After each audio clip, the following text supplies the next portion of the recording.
Namaste everyone. Welcome to Bharatiya Vichar Manch. Good afternoon in Los Angeles. Good evening in New York and East Coast. Today, Renee Lynn will be giving a lecture about why I am Hindu.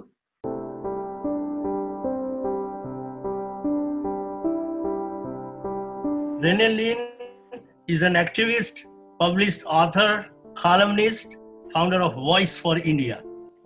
She was born and raised in New Jersey. She is best known for raising issues and awareness about India's political and social issues. Traveling all over the world, she has seen many different cultures, which was one of the best experiences of her life.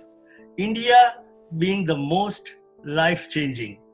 She has appeared in numerous news media and she is very active on social media.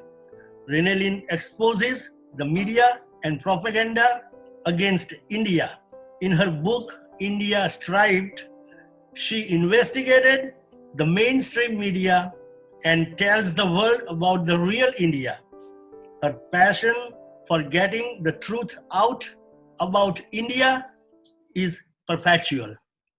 We are all honored to welcome Renee Lynn. So floor is all yours, Renee. Ram Ram.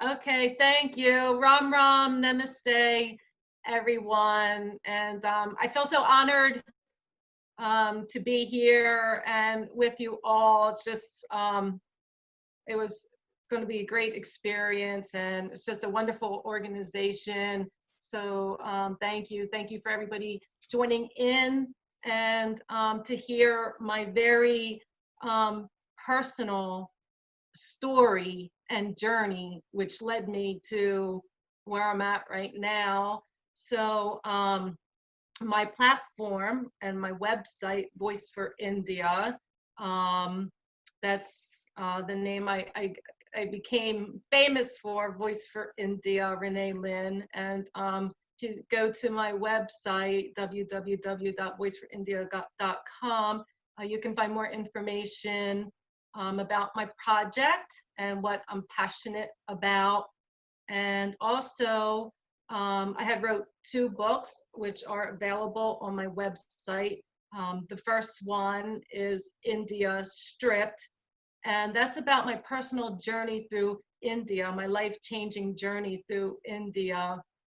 And it's also a lot of research that I've done, because a lot of the mainstream international media and Indian media, they don't always portray the truth about India, especially to the Western world. So I wrote that book to debunk the mainstream international media and the Indian media, because I've been to India 23 times and I know the truth about India. So that was a passion of mine to write that book, Voice for India, India Stripped. And recently I just wrote another book about the Prime Minister of India, Narendra Modi ji. And that's about his personal life and all the accomplishments and achievements that Modi ji has done since he first took office as the Prime Minister of India back in 2014. Now, again, the mainstream international media, and a lot of it is the Western international media, they say a lot of things about Modi ji that's not true, and they don't give him credit for all the fabulous work that he's done. I think he's just incredible Prime Minister, and I think he's the best Prime Minister India ever has had. So that's another book that I wrote. And I do all this because I love India. So I'm known as Voice for India, but I'm also a voice for the Hindus, because I've seen so much discrimination against the Hindus and atrocities that has happened, especially for one, Kashmir. So it just breaks my heart when I hear all these stories. So, and I'm a Hindu. I've been a Hindu for a while now. And my first trip to India was in 2009. And I believe a lot of this stems from Hinduism. And when I first went to India, I was really taken back by the people, the gestures, the namaste. It was simple things like namaste, and how strangers would just come up to me and touch my feet. So this is the respect that the Hindus show even foreigners like me. It was just mind blowing towards me. So that's where my journey all started. So back in 2006 is when I started learning about Hinduism. So basically, to give you my personal story, to go back before that time. So I grew up, obviously, I was a Christian. I was baptized in the Catholic Church. And during that time I was Baptist and growing up through my life, teenage years, young adult. I've been through different style churches like Baptist, evangelical churches. And they kind of have a brainwashing technique.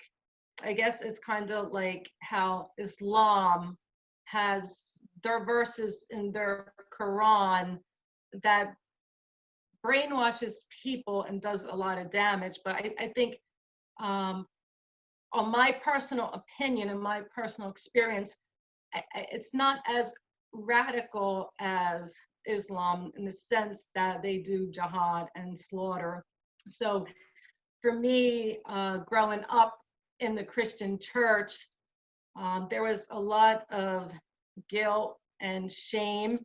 And the pastors, what they do is they use these techniques on you that the devil is going to enter you, and the devil is going to, destroy you if you open up any doors by being a sinner. So this causes a lot of guilt and shame on people. And most of the churches are like that. So when I was going, and I have been to many, many different churches, from Baptist, Catholic, evangelical, there's different, varieties of the Christian church, but basically the message is all the same, that if you don't accept Jesus as your personal savior, then you're going to burn in hell forever.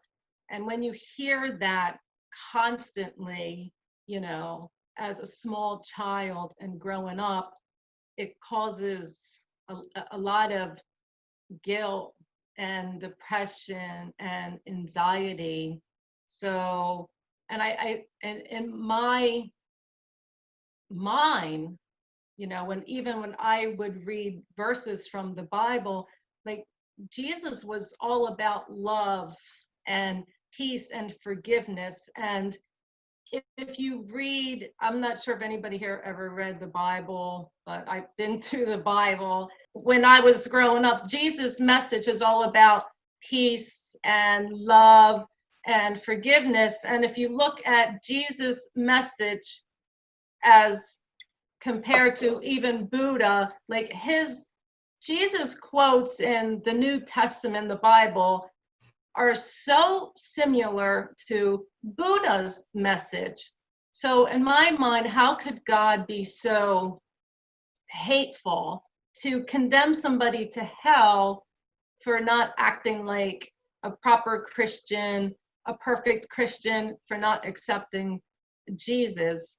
So, and I would keep doing these mind-provoking questions, because that would mean that the whole entire world would burn in hell forever if you didn't accept Jesus. So logically, this did not make sense to me. So this was like an ongoing journey. And I started doing a lot of research on Hinduism and Jesus. And if you look in the Holy Bible, the Christian Bible, there's 18 missing years of Jesus where nobody can explain. It's not even in the Holy Bible. So the pastors would say, well, we don't know. It's just there. Nobody knows where Jesus was missing for 18 years. But they did a lot of research. And I truly believe this, that Jesus had traveled to India, to Nalanda University, which is one of the oldest universities in India, I believed. And he was taught there, because if you look at Jesus' scriptures that he says, it's so much similar to Buddha, and his message was all about love and peace and forgiveness. So my personal opinion, doing all this research and reading books from scholars, and just the proof that they had, that they gathered, that says they have evidence that Jesus was he was studying in Nalanda University. To me personally, I think that he was learning Hinduism and Buddhism. And then when he went back to Israel, that's when he was persecuted. And I believe they killed him because the messages were so profound that it would be a threat to the church to have Jesus' messages like that. Because again, all of the church is about brainwashing and control. And I even dealt with that. I've had pastors coming to my house, and they would say that God is going to destroy you. You better not leave the house.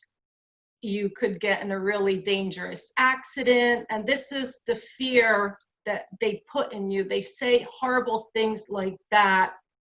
And I was at one point in my life when I was scared to leave the house. I was scared to go to the grocery store, because they kept ingraining in you that you're not a perfect, you backslidden, you're not right with Jesus, you're not acting right. So it was very hard. I lived in a lot of fear and anxiety my whole life. So to fast forward on, I started taking a liking to yoga and meditation, and I started to learn about Hinduism. And coming here in America, Hinduism is very esoteric, and it's so different than Christianity. But for some reason, I wanted to broaden my mind and learn more about it. So that's when and that being a world traveler, at that point, I've never been to India.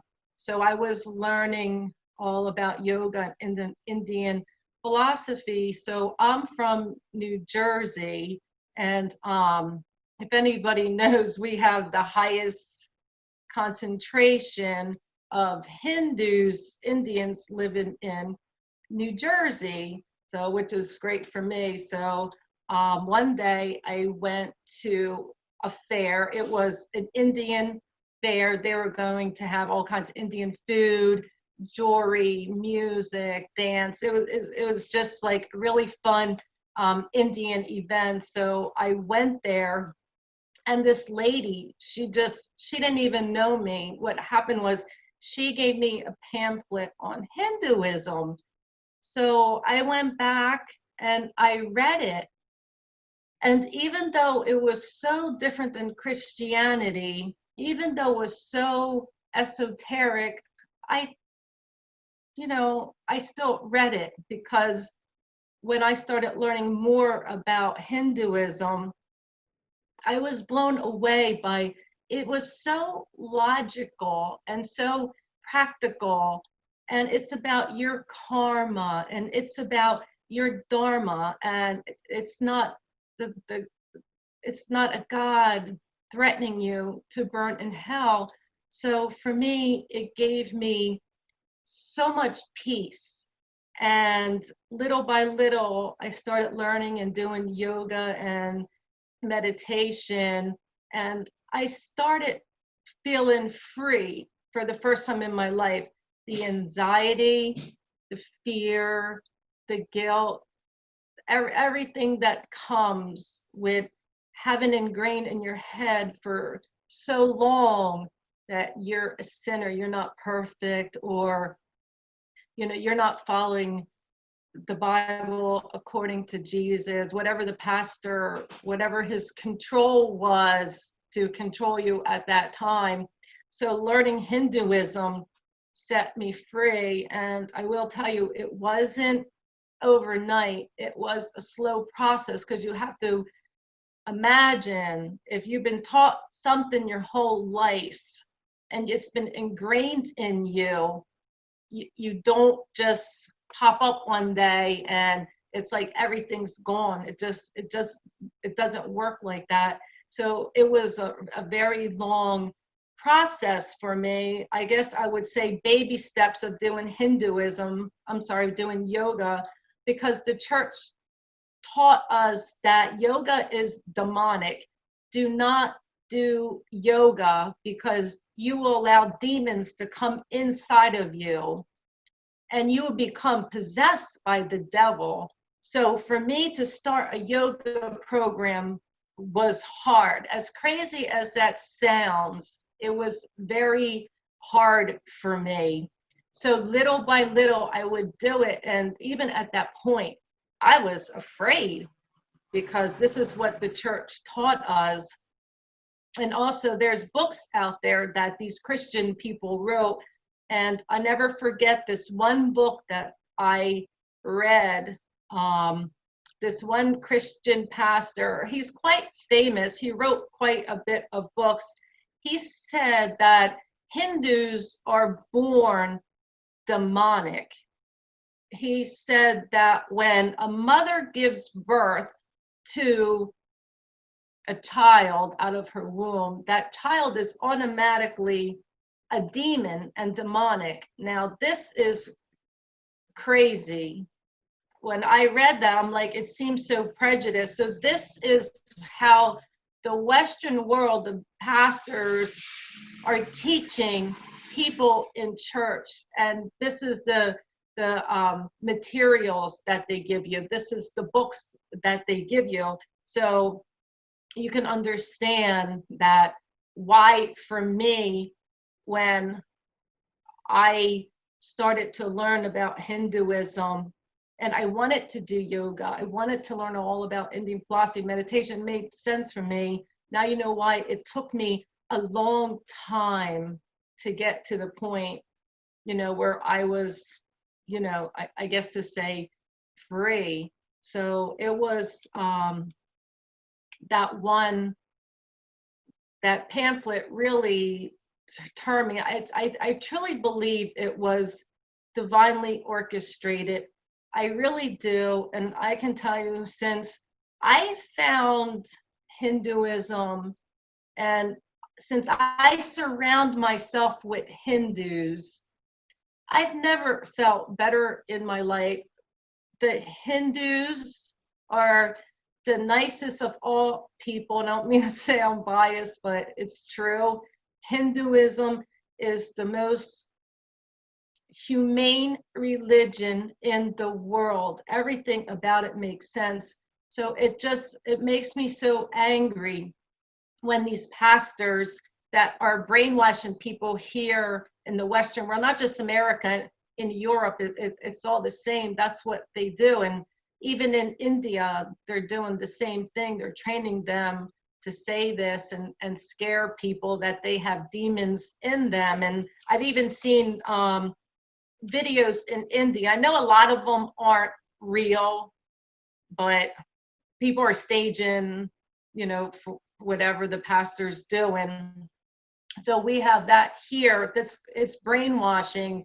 So I've seen it with my own eyes. I've seen people in the churches here in America rolling on the floor, howling like wolves, slithering like snakes. They're actually doing it. They don't have control over themselves. It's such powerful psychology. You have no idea. But it really does happen. I've seen these people. I've seen how they're behaving and acting because it's the power of suggestion that the pastor is putting in these people. So it can be really dangerous. So then after that, when I was learning Hinduism, it's one of the only religions where they practice vegetarianism. You don't see that in Islam or Christianity, but in Hinduism, they try to refrain from eating animals because animals are all, it's a living being. Hindus worship everything. So that was another beautiful aspect of Hinduism that blew me away. They even respect the animals. So I became a vegetarian back in 2006 also, when all this big process was happening to me. And then when I came to India in 2009, January, that was my first trip to India. And I just really fell in love with India. I fell in love with the culture.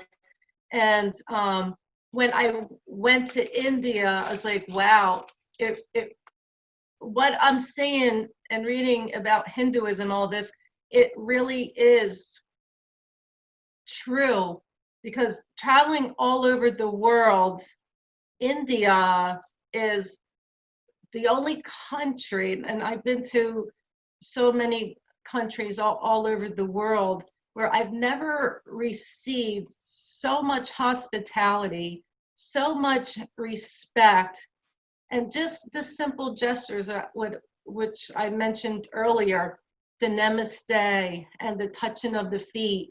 Like, it's small gestures like this that is just so profound. And here I am, a Westerner, coming halfway across the world. And this is the love and the respect. And I just enjoyed all the cultures or the festivals, should I say, Holi and Diwali. And I just fell in love with India. And so that's why I've been to India now 23 times. Everybody thinks that I'm a little bit crazy, but I just feel so connected when I'm there. It's like one big happy family. It's just like that in India. It's totally different in the US. When I come back, I feel I get depressed. It's like a morgue here. You can hear the crickets, but in India, everybody's around. Everybody helps each other, strangers. So it's not like that here. So the atmosphere in India, just the people itself, I mean, you just don't experience this in any other country. So I think the connectivity in India itself with the people, it stems from Hinduism, because this is one of the beautiful things of Hinduism. And I know a lot of people say it's not really a religion, it's a way of life. And other Hindus say, oh, don't say it's a way of life. But for me, it's both, because this is the beauty of Hinduism. It's all these aspects that makes Hinduism just so profound and so life-changing, and how they just love and respect every living being. So I'm just, I feel so proud to have so many Indian friends in my life, and just they have changed my life so much. And another thing, I love going to India, the temples. The temples are just amazing. So, and also the reason why I wrote my book because when I was going to India and I was seeing all this and experiencing all this with my own eyes, how the Hindus were, the media in India and even here, they never give accomplishments to the Indians. Like one of the profound things I said, all the inventions and achievements from India, you know, yoga, Ayurveda, meditation, just all, the list goes on and on of all the accomplishments, all the achievements from past. I mean, and most people don't even know that plastic surgery started in India thousands of years ago. So they have done so much accomplishments and achievements, and the Western world, they take India's accomplishments and they actually plagiarize them with different names, and they don't give Indians the credit that they deserve. And I seen a lot of this with these ancient Hindu inventions and achievements. So it just is incredible. And even my friends here, when I talk to my friends, or I'm on social media, and because I like to write about the accomplishments, which I did in my book, and the achievements from ancient India to present, because the Indian community here, even in the Western world, when they come from India here, are the most successful people in America. Indians are the highest educated, have the highest income bracket. I mean, and the list goes on with businesses, with 40% being doctors. I mean, Indians truly are a genius. So I always, I love to give credit, because again, you know, people never want to report the truth about, you know, India and the Indians. They always want to plagiarize it and put it to themselves. So I always like to, you know, encourage, you know, people on my social media, my Facebook and my Twitter. And a lot of my followers are the youth. So the youth just love me. I get tons of emails, and on my Facebook and on my Twitter, or just my regular, they go to my website, and I get hundreds of emails from the youth saying that I motivate them, I inspire them, I encourage them. So when I talk about India or Hindus or accomplishments from the past, accomplishments today, how successful Indians are, one of the most successful people in the world, successful. Look at all the major companies, the CEOs are India. So they love it, and that builds them up. So I feel like my work, my voice for India, also I do a lot of different you know, platforms or hats, should I say. So that I really enjoy, because I love to motivate and encourage the youth, because I think that they really need it today. And I feel just talking to some of them, I feel a lot of them get intimidated, because in today, whether it's in India or even here, the education is very liberal, and what they're teaching, it's not always the truth. They always try to take out history and heritage, and it's happening now. You can see it right now, what's going on in America, how they want to destroy our heritage and the history, and the same thing is going on in India. So I always tell, you know, when I talk to youths, I always tell them, be proud of your heritage, be proud of your ancestors, because this is, you know, one of the best. So that was another one of my platforms I like, is the youth. And so I just want to tell the youth, because I know a lot of youths like to listen to me, and you know, they like to write me, they like to communicate with me. So I just want to tell the youth to feel lucky and proud to be an Indian, to be Hindu. Be proud of your identity and hold your head up high, because you belong to the most ancient civilization that has gifted the world with immense wisdom and knowledge. So I just want to encourage the youth with that, and keep learning, because about the knowledge of your forefathers, the science of Hinduism, because it's valuable wisdom we can all use today to help us physically, emotionally, spiritually, especially today, you know, everything that's going on with the coronavirus. So we can always, that Hinduism, the wisdom, can always help us. And another thing I want to mention is what I do every day. And I think it's amazing. And all it takes is like 15 minutes.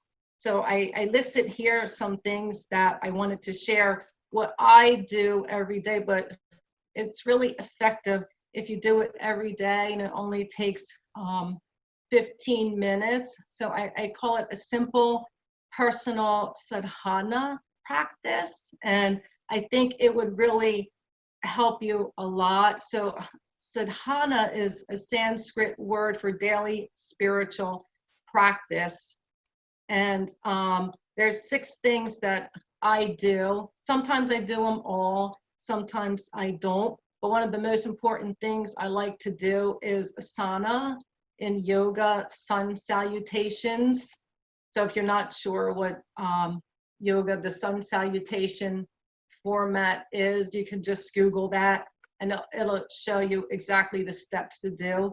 So I usually start with some sun salutations. And also another important aspect of sadhana is meditation. And there's all different forms of meditation. You have basic forms of meditation, you have advanced forms of meditation. For me, it's all what works best for you, what's comfortable for you. Or if you're starting out, they have different advanced meditation. So that's another program that I use in my sadhana. And journaling, I like to write down.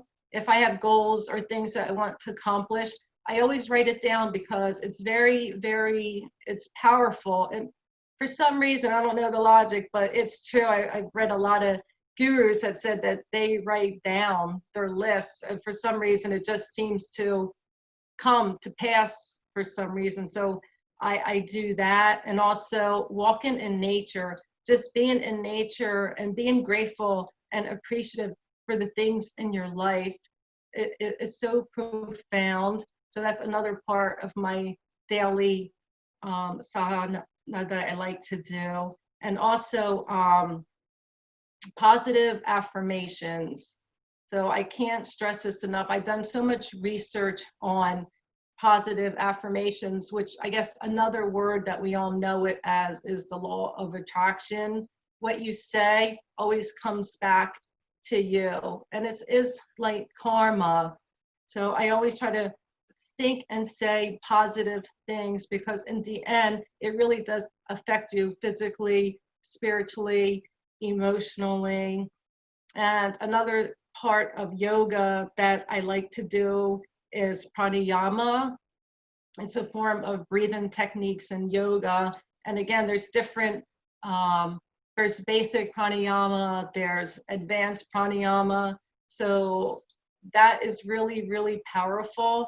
So these simple practices that I put in my life every day, sometimes I do them all, sometimes I might do a couple of them, but it really does make a difference in your life.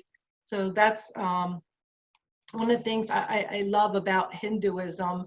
When I was learning all about ancient Hinduism and Indian philosophy, all these profound things had really changed my life, because according to Christianity in the Western world, these are all demonic. That's what they teach us, the meditation, the yoga, the pranayama, all these sadhanas, that they're demonic and we shouldn't be doing them.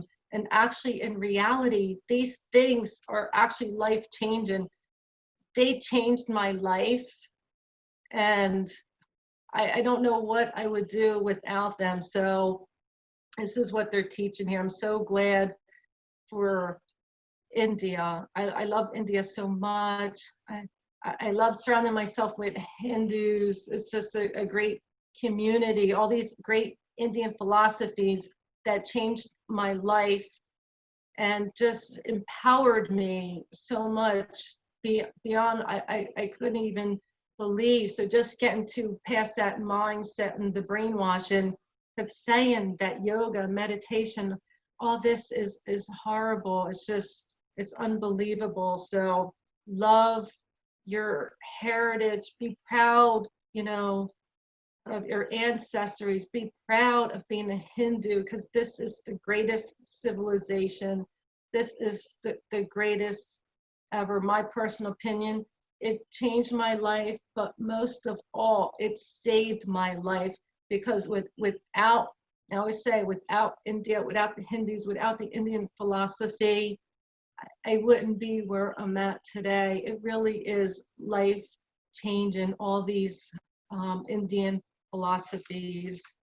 So with that closing, if anybody has any questions, and I hope you enjoyed my story and my journey. Sorry if I got a little cut off. So I hope you enjoyed my journey into Hinduism and some knowledge about the Christian church and how they brainwash people.